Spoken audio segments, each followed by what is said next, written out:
Podcast. My name is Kosi. We'll come back to a brand new video.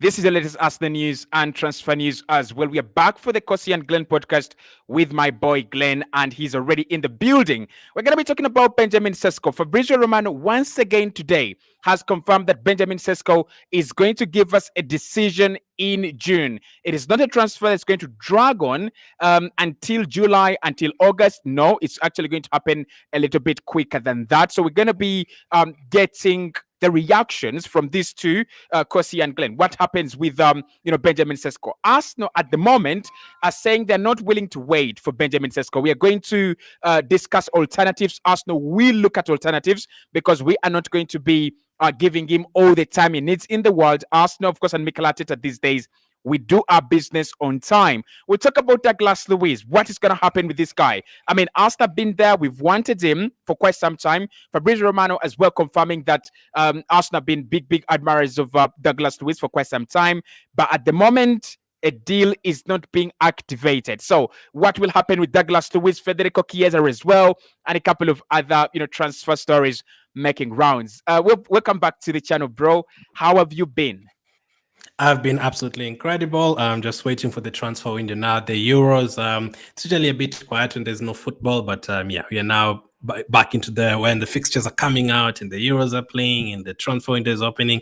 We're expecting a lot more activity from Friday. Now, the transfer window opens exactly 4 days from now. I mean, we're just a few hours from 11th, so that means that we have around 3 days and a few hours to the official opening of the transfer window. I've seen a few people telling me, "Course, why haven't we signed anyone?" Well, my simple answer to you is, why hasn't the window opened? It is not yet open, guys. So you don't have to panic. Of course, Bayern are doing some business, Chelsea are doing some business, but it's not really serious business. We have not seen the big deals. We have not seen the Man Cities that we are competing with do deals. We have not seen the likes of Real Madrid do this, and Madrid do their deals a little bit early. Apart from Kylian Mbappe, obviously, who has a free transfer. So calm down. Deals will happen, and they will happen when the time is right. So let's start off with Benjamin Sesko, Glenn, because it's been a very big factor in terms of where Arsenal's transfer window is going to go in terms of the direction.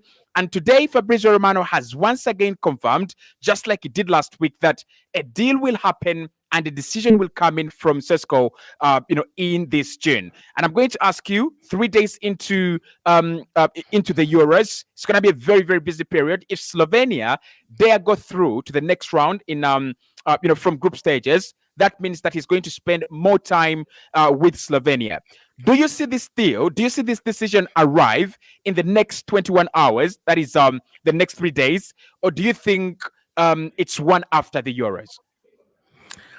I think we're going to see, maybe not in terms of completed signing. I don't think you're going to see it before Friday, but you're going to have an answer before Friday, because I'm assuming it's very tough to do the medicals and all that before Friday because it's still involved with Slovenia. So I would expect a breakthrough this week in terms of knowing whether it's chosen to stay at Leipzig or it's chosen to join Arsenal, whichever. I think you're going to have an answer this week, and then maybe that can allow now. Or if he does say, okay, I'm going to join Arsenal, then maybe the next couple of days up to next week, then Arsenal and Leipzig can start finalizing the deal, knowing that Sesko's already chosen, and then they start planning the medical. I don't think they're going to go to the Slovenian camp to interrupt it, to do the medical. So I think the medical has to be after. I think for Sesko himself, he wants to be really focused on the international tournament. Now, in terms of Slovenia progressing, I think they're taking number 1 and 2 and a few teams that finished third. So there's still a chance that they might go through. They only need a win. If you just win one game, you can still go through. So I wouldn't be surprised if they go to the last 16. I'd not be surprised at all. But obviously that will carry on up until July, and then it becomes difficult because the money goes up and all that. So I think all the teams that want him know that they have to have a breakthrough this week.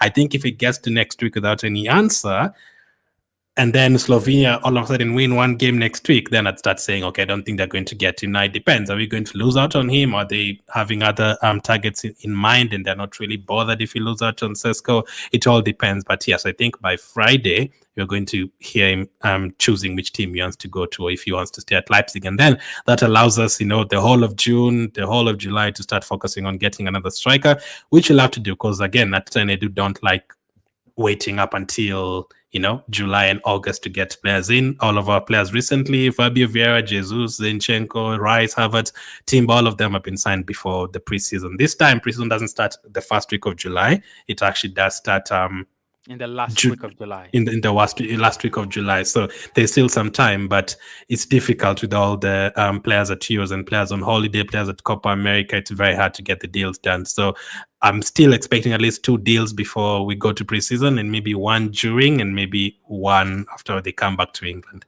I mean, there's no question it's going to be a busy window. And to whoever is watching, it's going to be a very busy window for Arsenal. It's a window that Arsenal made clear.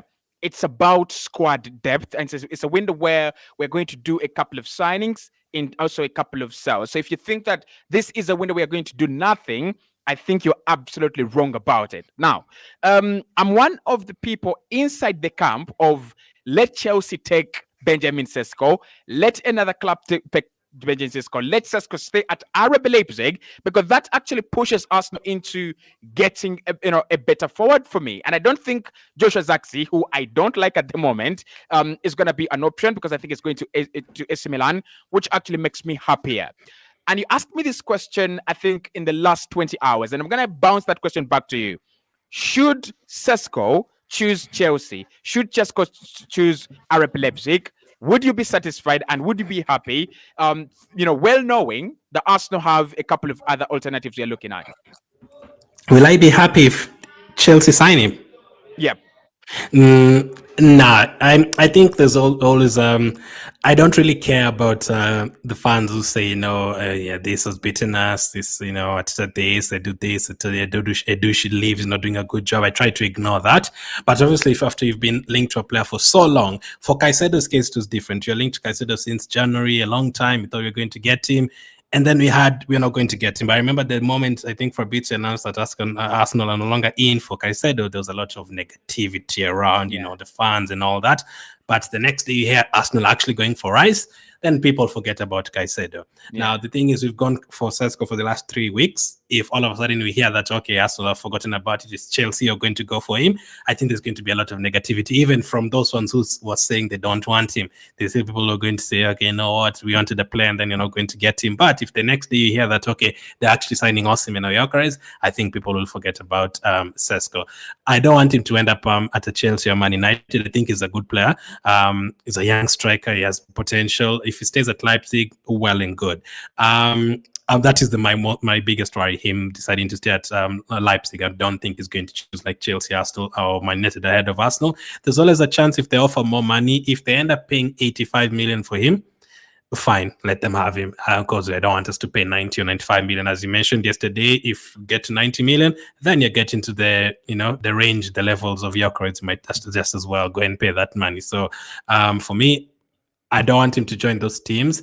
It's a player, if Atta really likes this player and he feels like he's going to fit into our system, I'm not going to doubt him, get him. I wouldn't want us to lose out on him. If this is a player that he really wants now, none of us really know that. I would love to have a conversation with that and ask him, is Sesko the guy that you really want? If he says yes, then we should definitely try and get him. But if they're like, okay, we can get Sesko, but if we don't, it's not the end of the world. There's a couple of others that you're looking at.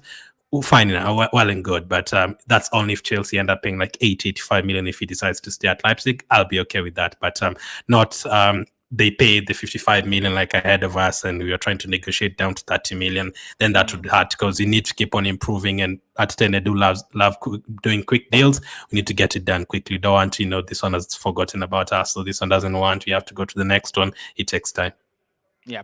Now, for me, one of the happy stories I've seen this week is, Goldberg saying Arsenal don't have him as priority, number one. That was one of my biggest stories, because for me, people know on this channel, and of course they don't agree with me, but I don't have Benjamin Sesko as high as many people actually have him in their list. I'm not really 100% sure about him as a player. I think his profile is good. I think he's a young striker. But in terms of what Arsenal are going to get immediately, that is where my problem is. I'm not 100% into Sesko walking into Arsenal and creating a change right away. That's why I was saying, if he stays at RB Leipzig, that pushes Arsenal into getting someone else, nice. If he goes to Chelsea or Man United, and that pushes Arsenal into getting someone else or even someone better, for me, that's even nice as well.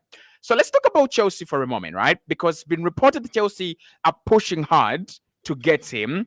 And, Chelsea also think that they're at the same level as Arsenal in terms of, chances in this deal. Do you think we are 50-50 with Chelsea, or you think they are just hyping themselves? They're always going to put themselves out there as bullies, since they got Yeah. Mudryk ahead of us. So there's this thing going on like in Arsenal fans' minds, like, oh, you remember the Mudryk one? Like, yeah, but that was a couple of years ago. Yes, we were in the title race then, but since then we've even gone to the next level completely from what we were at that time. That time people think Arsenal were lucky, they're going to drop off to fourth, and that's going to be it. But then we were in the title race, and then the next zone in the title race until the final day. So that is completely different now. Chelsea, 50-50. I wouldn't say it's 50-50. Now, I do think they do have a good project. In terms of if a player looks at it, they'll be like, okay, young players, you can go and maybe create something with players like Palmer and players like that. If Jackson has a better season, Chelsea are going to bring in a couple of more others. All that could be true. I think where we beat them is the uncertainty of the managers. They have a new manager, or what? Unless there's a player who's worked with him before. Because I remember like Lisandro Martinez had worked with Ten Hag before, and I was like, there's no way he's going to join Arsenal. He's going to obviously go to Man United. If it's a player who'd worked with Maresca before, whether it's at Man City or at Leicester or wherever, then we're also linked to him. Then I'd say, okay, there's a chance he could go to Chelsea because they already have a manager who's managed him before. But since there's no relationship between Sesko and Maresca. Okay, that is not good. Probably we lost Glenn. He will be back very, very soon. Now, personally, I've said before and I'll say it again: if Sesko is going to go to another club that is not Arsenal, and Arsenal are going to get someone better, I wouldn't actually mind it that much. I wouldn't really be um, in a transfer frenzy. I wouldn't really, but of course, it depends on what happens in this window, right? Some of you in the comment section, someone tells me in the comment section that if my team failed to get a score, let us run for Victor Gyökeres. That would be fine. I think that is Ivan saying that. Hassan says, is it true that Sesko deal was hijacked? Chelsea are working hard to get Sesko, so you might as well buckle up for a transfer disappointment. They've happened at Arsenal before. There's no reason as to why we believe that they cannot happen again. Right. So with Sesko now being 50-50 happening and not happening, let's talk about alternatives. And this is a video where I thought we would discuss alternatives. If it doesn't come, who are we looking at? Who are the next options? Who are the next, and how do you rate them? I mean, if Sesko is top priority, but he's not number one, there is number one, and there's definitely number two and number three in that pecking order. Joshua Zirkzee is one of the players Arsenal have discussed internally. And according to Sky Sports this weekend, of course, today is Monday, but that was yesterday, they came out and said Arsenal and Manchester United were still very, very confident that the Joshua Zirkzee deal was still hijackable, and they felt that and their interest was still there, despite the fact that Milan had done some good work in terms of trying to sign Joshua Zirkzee this summer. So he's got a release clause of £34 million. He's had a fantastic season, I would say, with Bologna, although it wouldn't be the season that defines what a striker that you're getting. I wouldn't say that is a season-defining season for Joshua Zirkzee, but there is quality in that boy. He's had a very good season, and that season has been quality. So Arsenal have been monitoring him, and so have Manchester United, and both clubs think, well, if Milan take long to trigger that release clause and get the deal done, then probably we can sweep him for him. So he could be among the top two priorities Arsenal are looking at this summer. Now, I just want to give you an update on Zirkzee and Milan.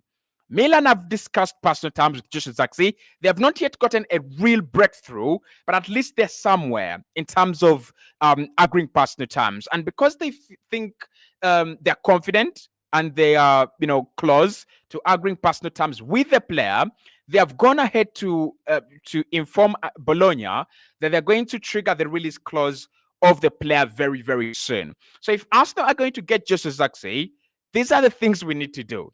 Number one, we need to ask for permission. I don't know whether you need to ask for permission for Bologna, or because his release clause is available, you can talk to him. But we need to ask for permission, presumably from Bologna, quickly, talk to the player, and agree past the terms quickly, quicker than AC Milan, and then trigger that release clause. It's AC Milan are like 5-6 steps in front of us, but I don't think it is an irreversible process they've done. However, this is where I get annoying. I am not 100% sure on Josh Zirkzee, just like I'm not 100% sure on Benjamin Sesko. And I'm not saying Arsenal should sign players where we are 100% sure. I just think that the profile of a young striker doesn't sit well with me. I know we already have Kai Havertz there, and I know we are letting go of the likes of Edin Ketia. We have Gabriel Jesus there, but I would still want a proven striker. I would still want a real center forward to come in our Arsenal, and whether that means that we get in a player that has done it, proven, scored some good goals. I would want such a profile, right? Sesko, I rate him more than Zirkzee, so I wouldn't say walk away from Sesko and sign Zirkzee. Actually, it would be vice versa. If we don't get a player like Zirkzee and we get a player like Sesko, I'm contented with that. But missing out on Sesko and going for Zirkzee, I wouldn't be. So the first two problems, or the first two profiles, I have a problem with them. Benjamin Sesko, really high profile talent, but is a little bit overrated, especially with those last 14 games of his at RB Leipzig. I think there's a little bit of an overhype, and it's always been there. With Timo Werner, there was an overhype. With Jovic, who eventually went to Madrid, there was kind of an overhype. There's kind of an overhype when it comes to strikers from the German Bundesliga. Even Lucas Podolski, who we thought, I don't think Podolski was a bad player. I mean, I can't say Lucas Podolski was a bad player, but I think there is always that kind of overhype from forwards or on forwards from the German Bundesliga, and I don't like it. So, Sesko, I am not your guy. I'm not backing Sesko. I'm also not backing Josh Zirkzee. But in terms of the other alternatives, this would be my two choices. If Arsenal were really going for someone younger and someone, I wouldn't say cheaper, but a younger profile, a younger striker, kind of a backup to Kai Havertz. Evan Ferguson is a name that has been mentioned alongside all the other names we've talked about on this show before.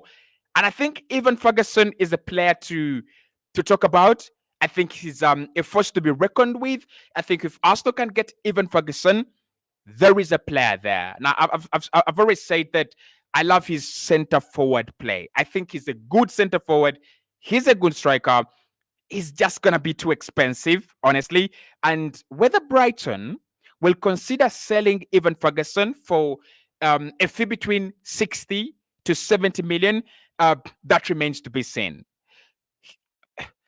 I mean, among strikers below 22, Evan Ferguson, for me, is the most impressive. Like, he's done it in the Premier League. Obviously, we know Brighton, they play a very, very complicated system, especially under De Zerbi, but he has absolutely done very, very well. So if Arsenal go out there and get Evan Ferguson, after all, we are not looking for a striker for now. We are looking for a striker for the future. A young striker that can be groomed into what Mikel Arteta wants. A young striker that can, be turned into a lion, a beast. I think Evan Ferguson is our best bet. Premier League proven. We have seen him do it against the big clubs, against the big teams in the Premier League. He even has a hat-trick, a Premier League hat-trick. Like, to put that into context, how long did it take Olivier Giroud to score a Premier League hat-trick? How long has it taken Saka to score a Premier League hat-trick? And I'm talking about Saka because Saka is an absolute sensation. So for me, even Ferguson at such a young age, if you can get him from Brighton, that is a deal I would 100% do.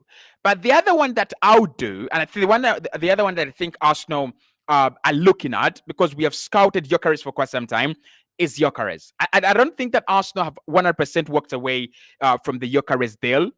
We wouldn't have a reason, right? we wouldn't have a reason to walk away from the Victor Gyökeres deal. This is my reasoning.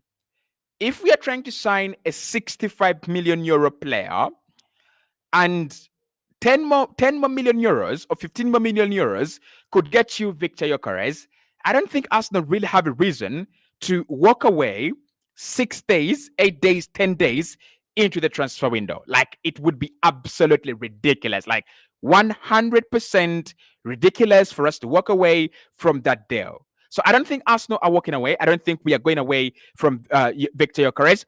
I think we have found Sesko as a massive opportunity on the market, and those things happen. You sign a player. I mean, you're looking at a player like Gyökeres, like Ivan Ferguson, and then an opportunity arrives on the market. Sesko is a rare opportunity. Like, he's one of those signings that you don't find anywhere. 55 million million pounds, around 65 million euros. That is a crazy deal. But of course, Arsenal know this is just a rare opportunity, just like David Raya. If Arsenal really wanted to sign a good goalkeeper, and Dre was not available, how much would we have paid? We would have gone to maybe Bilbao, Bilbao, and tried to sign Unai Simon. Don't know how much that would have costed. Or we would have gone for Mamadashvili. I don't know how much that would have costed. Or we would have gone to AC Milan and tried to sign, Mike Maignan. Again, I don't know how much that would have cost. So what I'm trying to say is Gyökeres is definitely still up there. And if Arsenal really still have any kind of consciousness, any kind of how could you call it? Any kind of ambition, right? Gyökeres and Osimhen are two players you must focus on as your priorities. All these others, I mean, Zagzi, Sesko, they can come in as alternatives, but we cannot overlook Gyökeres. We can't overlook Gyökeres and Osimhen because there is Sesko and Zagzi on the market. I'm not convinced about that. So in terms of alternatives, my top 5 would be, if Sesko doesn't come, let's go for Gyökeres. If he fails, try Osimhen. If he fails, Ivan Ferguson. If he fails, who would I go for? Like, I do like I like Boniface. I like Boniface at Bayer Leverkusen. I think he's a good guy. I think he's a good player. We would get some quality out of signing him. I wouldn't say that Arsenal shouldn't go for Boniface, but he's just done it for one season. So probably those would be my alternatives and options if we don't get to sign Benjamin Sesko. But of course, Glenn is back. And Glenn, I am so sorry to you in the chat as well. Power is not on our control, man. Yeah, no problem. So we were talking alternatives, and I think it's high time Arsenal really now get to pull out their alternative list and look into it. And I've discussed mine, extensively, while you are struggling with, power. What would you have as your list of alternatives in their order if Sesko doesn't come? I can mention players like Gyökeres. Absolutely. So Gyökeres would definitely be fast. He was fast anyway on my list before the transfer window and before we heard about even Sesko and all the other guys. I wanted Gyökeres. I think pulling in those numbers in terms of double figures goals and double figure assists, I think that's a player would fit into a system. I think he had something like 14 assists or something crazy like that and close to 50 goals. Those are just incredible numbers from Gyökeres. Even if it's just one season at Sporting, he's been in England before at Coventry. Gyökeres would be my first option. Now that's when I start becoming very hard. There's not too many strikers who would fit into a system and all that and would be cheaper. So Gyökeres first, I would say. I'm not going to put him second or third or fourth or whatever. I'm going to mention the Girona striker who won the La Liga top scorer this past season. His name is so hard to pronounce. He's Ukrainian. The striker, I'd probably have him in the top 5 in terms of alternatives. And I cannot lie to you because there's not too many options. There are some that are very unrealistic. I would have had Gyökeres, Isaac, but Isaac is very unrealistic as well in terms of that list. And there's not too many other strikers that I'm looking at and I'm like, because it's asking me for 5 players, I watch football every day and I cannot mention 5 players who could join us in terms of True. That's strikers very and fit nice. into our system. It's very hard. I can only say Gyökeres, Isak, and probably Sesko. There's not too many, and maybe the Girona striker. I'm struggling to mention others. I don't think Zaxi fits into our system. Now, one I would say is you've said Boniface. I'd say the other one from Stuttgart, Guirassy. Girassi?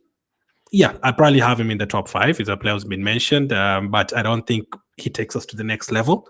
But again, he's the only ones that we've seen him scoring goals, but there's not too many others. So I'm going to include Boniface like you have. I'm going to say Guirassy. I'm going to say Gyökeres. I'm going to say the Girona striker and potentially Zach. There's not too many. And from those, like 2 are realistic.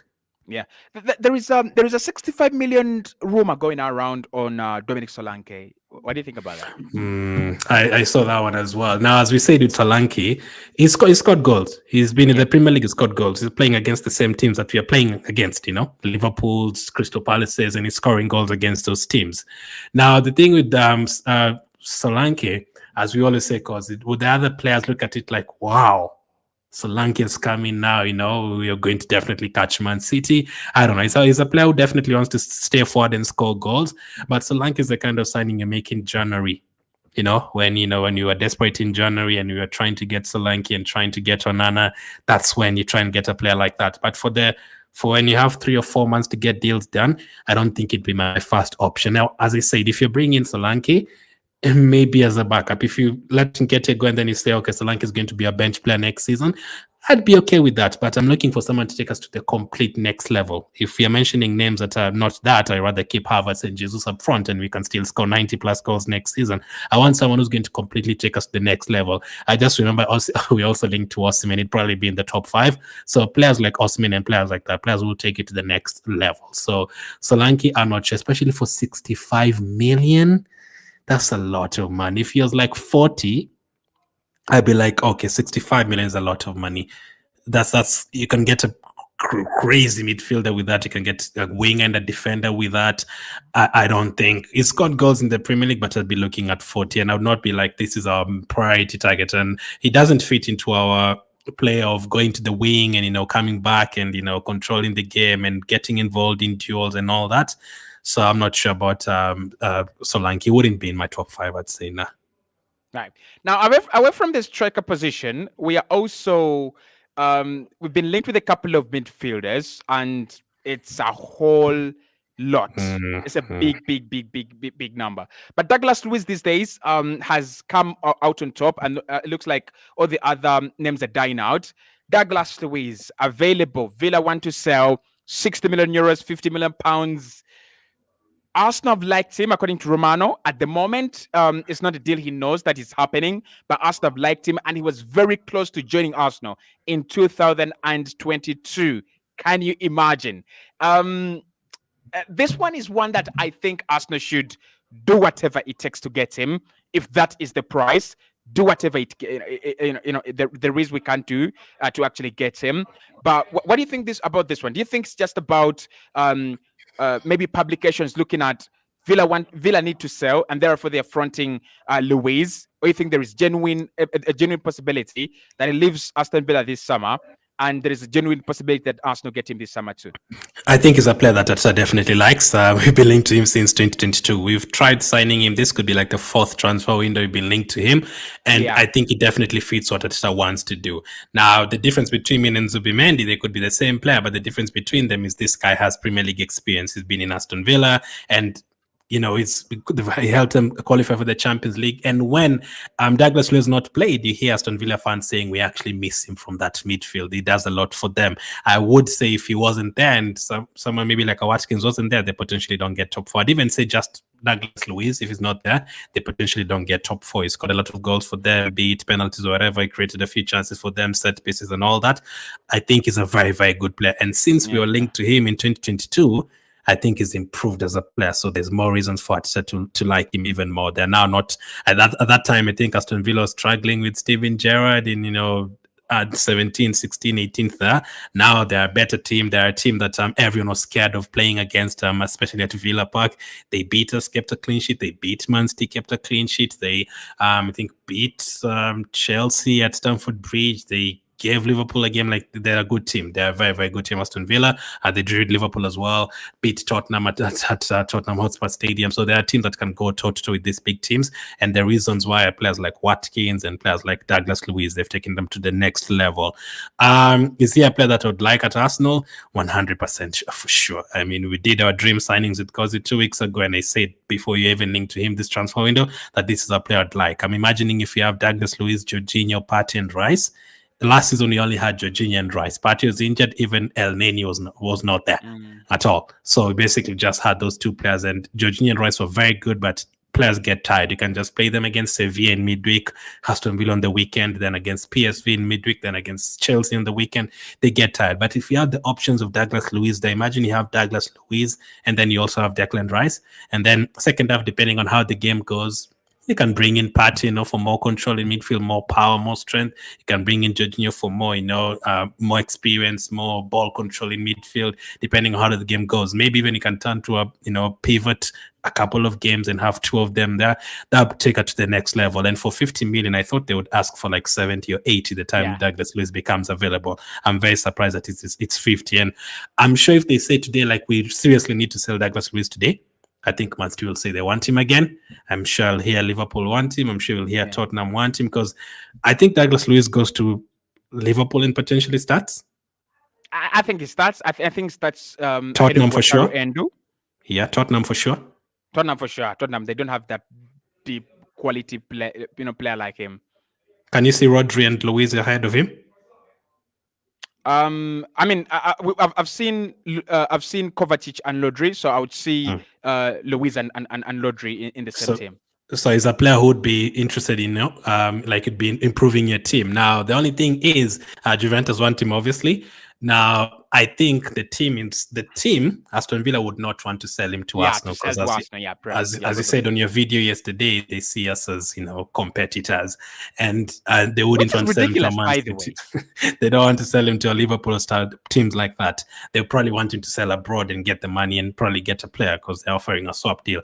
But the player himself might not want to go to Italy, so that is why we might benefit. If he wants to, if they want him to leave and he only wants to go to a Premier League team, then you're probably the only ones who can afford alongside Man City, and I don't think Man City want him at the moment. So it's a deal I'd really like, because I would love to, if you sign Douglas Luiz and keep Partey as well on top of that, I would absolutely love it. Brazilian as well. We have a Brazilian connection too, and Premier League experience, very important. These days we sign a lot of Premier League players, Jesus, Zinchenko, next transfer, Havertz, and all those.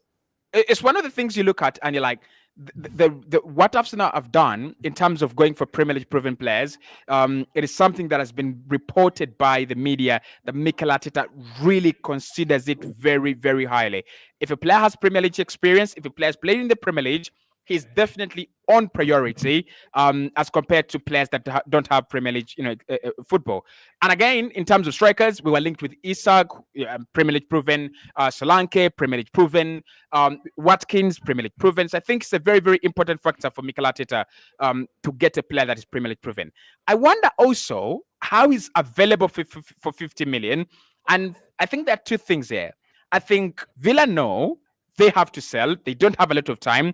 They have around 20 days to get a deal for Luiz. And therefore, they have set a price that is realistic for anyone to come in and do the deal. Because I don't see, if they didn't want to sell and they're like, a good offer might actually push us into selling, I don't see how anyone signs in for less than 60 million pounds, because that guy could control your midfield for the next half a decade or 6-7 years, and you don't have any complaints. And I think with Arsenal having very old legs in Partey and Jorginho, people here will complain, you don't like Partey. He's old, he's getting older, and he's injury prone. So if you have such old players, old legs, and you bring in a fresh vibe in Douglas Luiz, like you said, Brazilian, he's got that Brazilian connection with the likes of Jesus, Martinelli, Gabriel.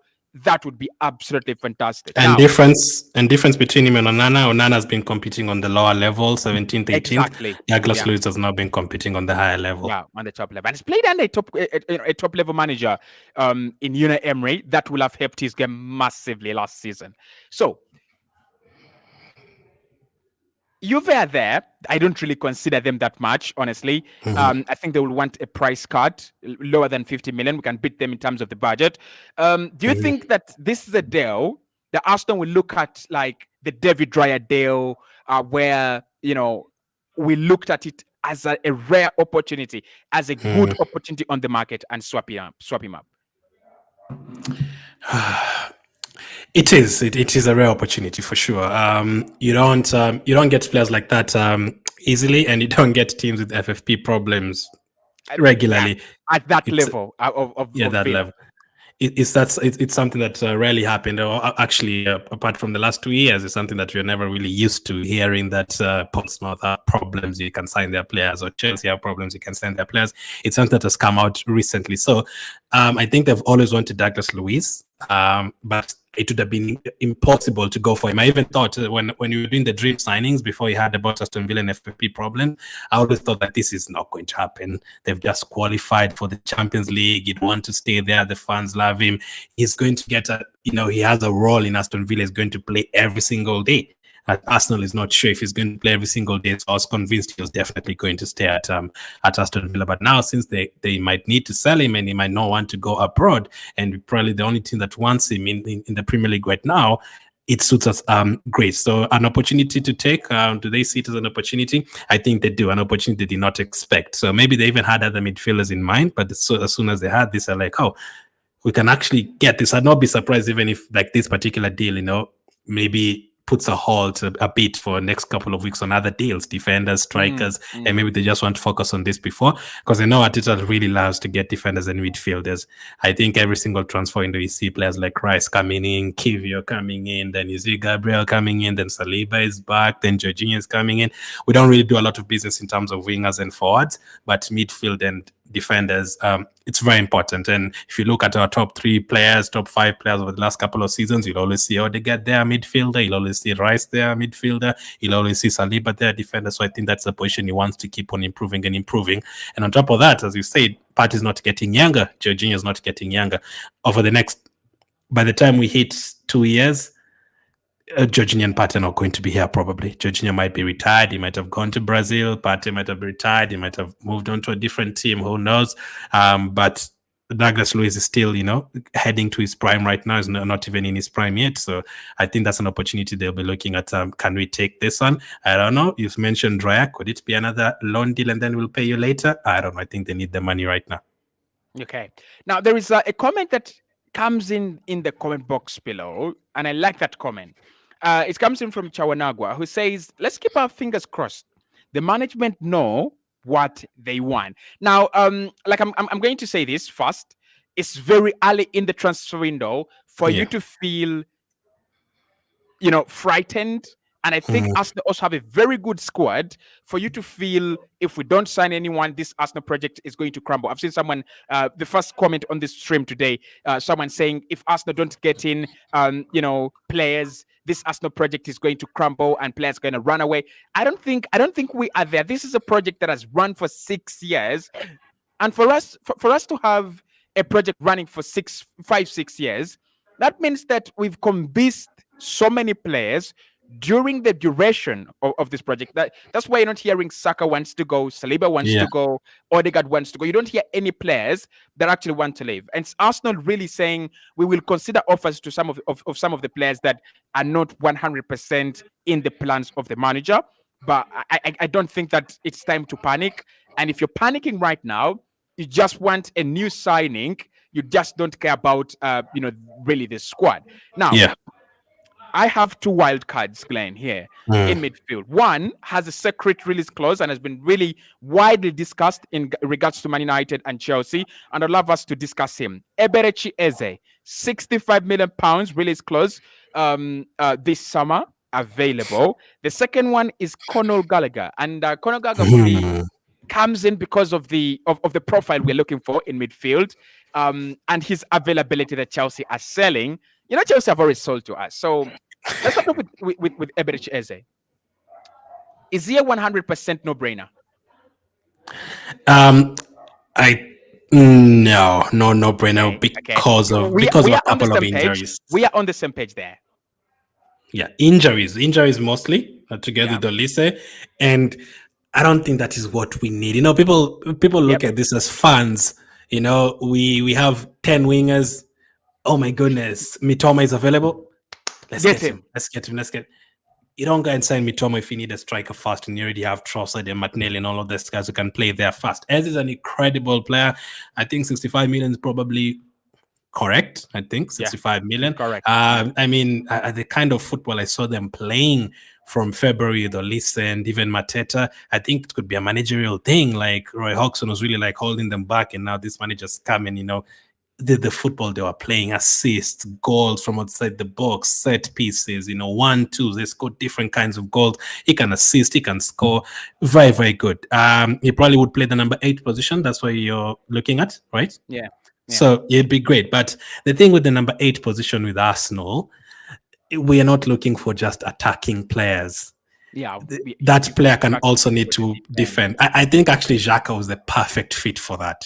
If you are signing Xhaka today, I'd be happy. I think he fits that role perfectly. A player who can defend is not going to be bullied. He can come and help out the number 6. He can go forward and cross the ball and score a couple of goals.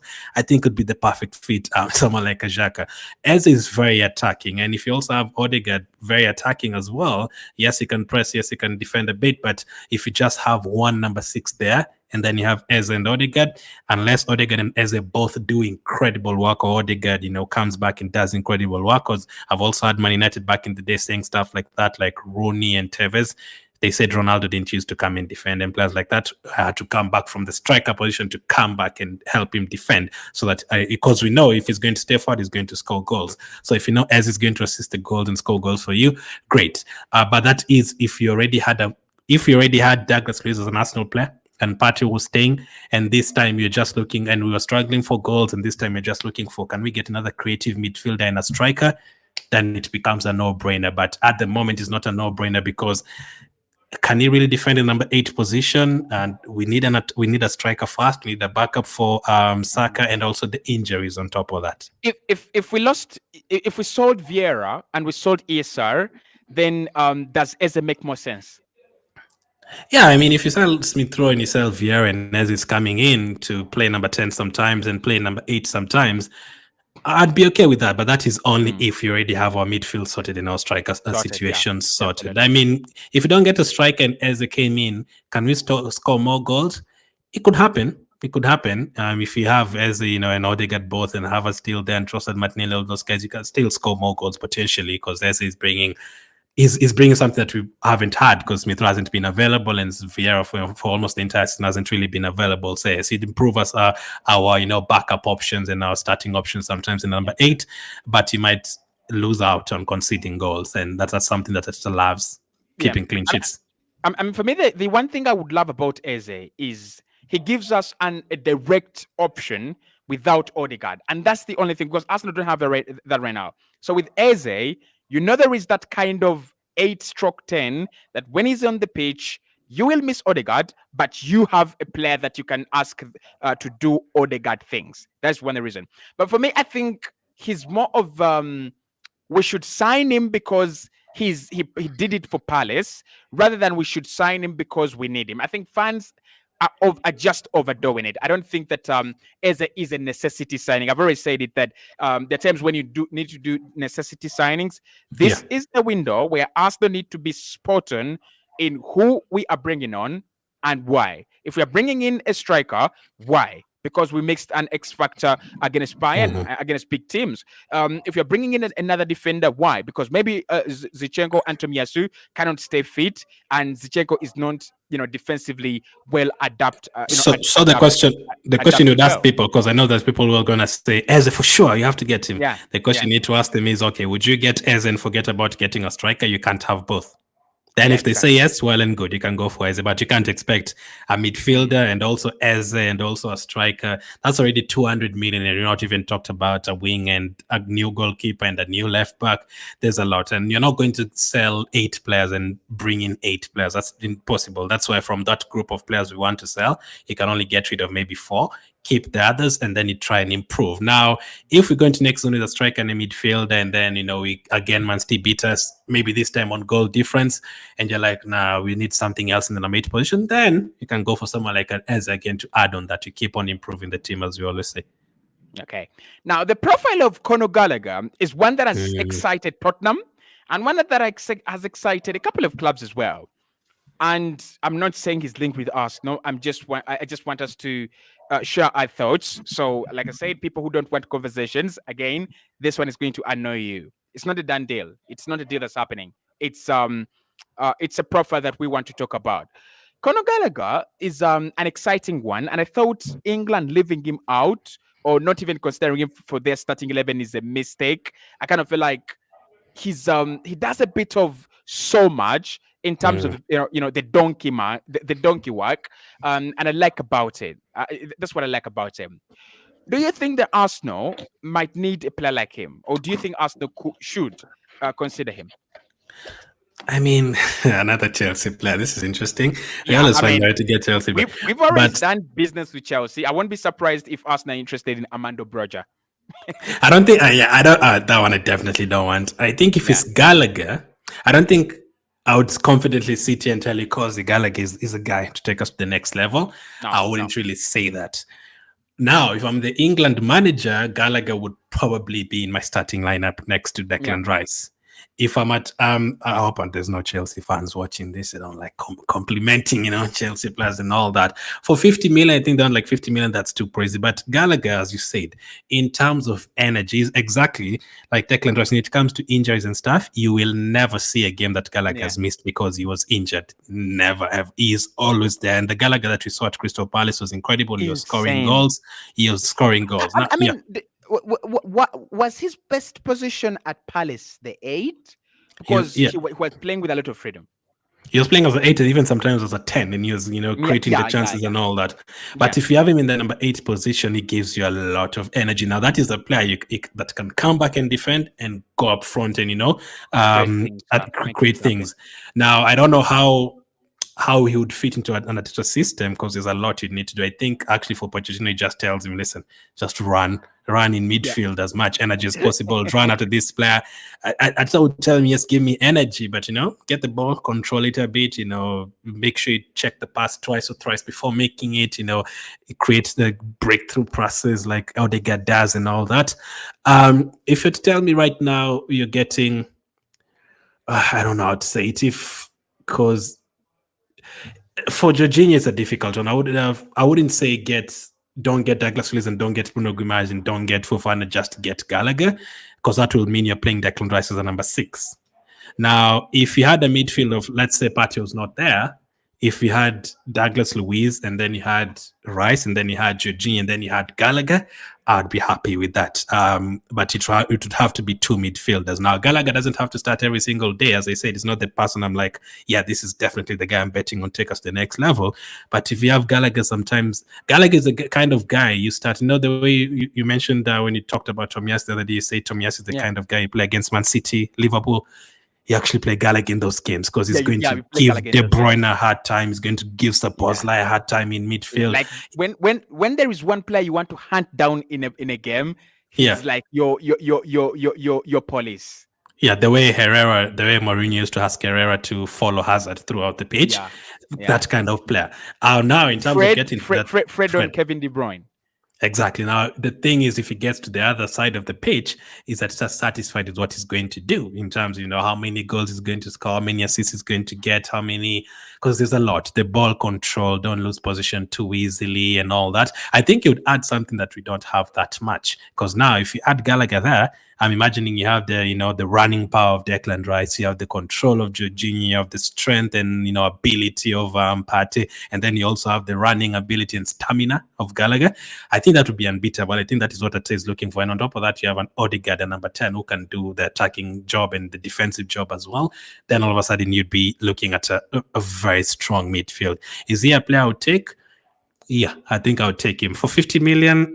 That's why I'm not really 100% Yeah, sure. If they said Gallagher 30 million, and I look at our budget and there's space for 30 million, I would get him. I don't care about these players coming from Chelsea. The last two have worked. Jorginho's done more than what you expected him to do, and Havertz I think has also done what more many people expected him to do, 20 plus goals and assists. I don't think people expected that. So it will start looking like kind of Chelsea, like a replica of you look like Man City for a bit. yeah, But, as long as the players keeps on improving your team, I don't care where they're coming from. Tottenham, Chelsea, Girona, Sheffield, as long as they're improving your team, I'm fine. But that's an interesting one, Gallagher. I've not had anyone mention Gallagher potentially yeah. to Arsenal. Would I like that?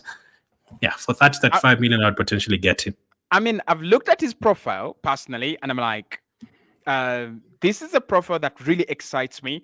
Dortmund wanted to sign him, and I'm a very, very big Dortmund fan. I was like, just get me that guy. Just get me that guy in that Dortmund midfield. He would be massive, really, really massive. Without Uh, Palmer, Palmer was probably their best player, but I would say yeah, Gallagher was the second for yeah, me. definitely. Yeah, definitely. Now, finally, to spice it off, Federico Chiesa. Um, 1 year left on his deal, 40 to 45 million euros.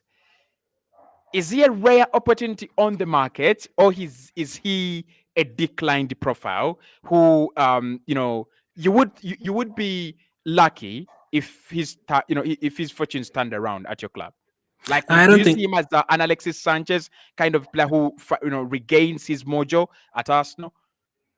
I mean, he's nowhere near his prime even yet, so I wouldn't say decline. Mm, If he was like 29, 30, then I'd be worried. There's still a bit of time to, go to the next level.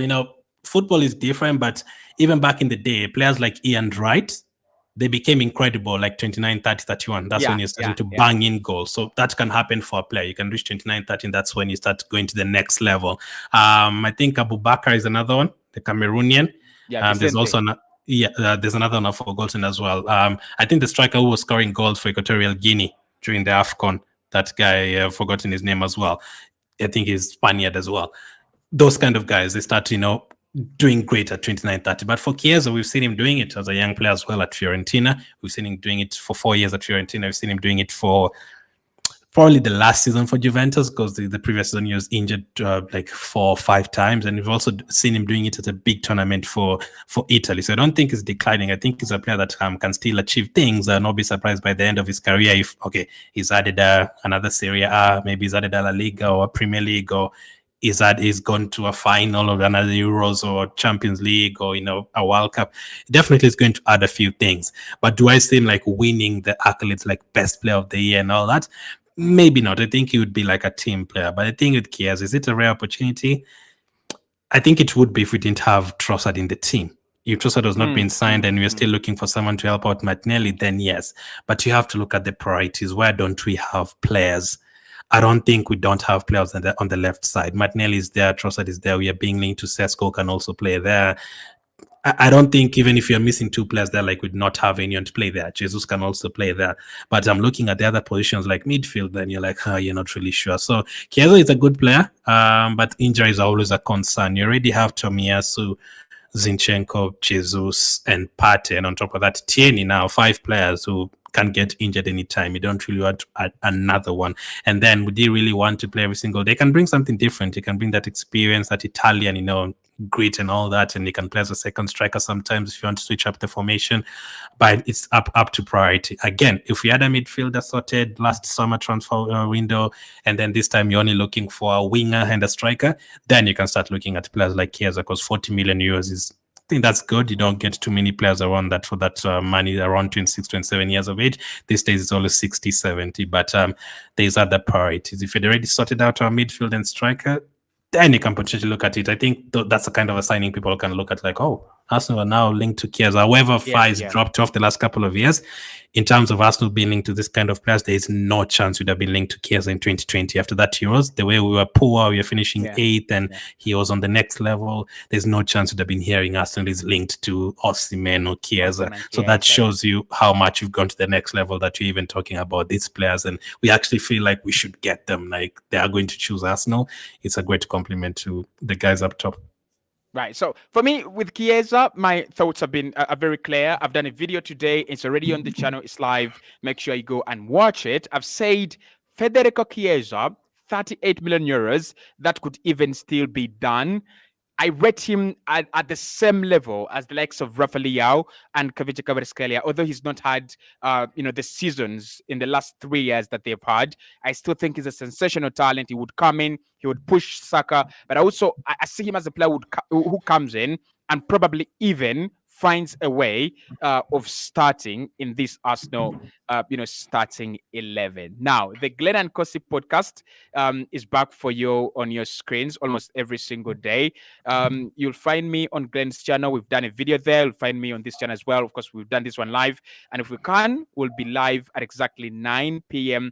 always, just to bite through some of the big stories, some of the cracking stories on the scene, and give our thoughts and get your thoughts as well in the comment box below.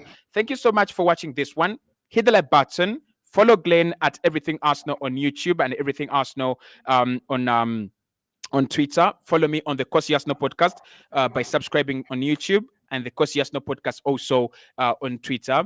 And we'll speak to you right in the next one.